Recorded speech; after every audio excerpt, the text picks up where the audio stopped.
बिस्मिल्लाहिर्रहमानिर्रहीम। अस्सलाम वालेकुम मेरे देखने वालों। जैसे कि आप अहबाब को पता है कि मैट्रिक का रिज़ल्ट तकरीबन 3-4 दिन पहले आया है और उसके अंदर ज़िला ननकाना ने जो है वो नुमाया पोजीशंस ली हैं और सेकंड पोजीशन और थर्ड पोजीशन जो है वो ननकाना साहब ने विन की है पूरे इस लाहौर बोर्ड में। और सांगला हिल के जो स्कूल हैं उन्होंने भी बहुत ही अच्छा रिज़ल्ट दिया है।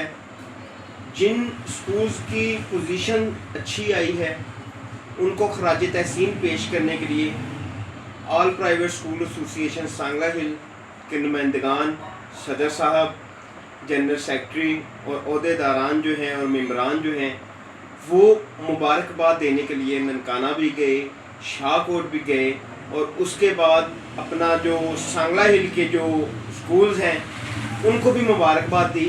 अब मैं फर्दर आपको जो है वो लिस्ट वाइज दिखाता हूँ कि किन किस जगह पर जो ऑल प्राइवेट एसोसिएशन के जो मेम्बरान हैं वो गए हैं, वो आपको मैं दिखाता हूँ।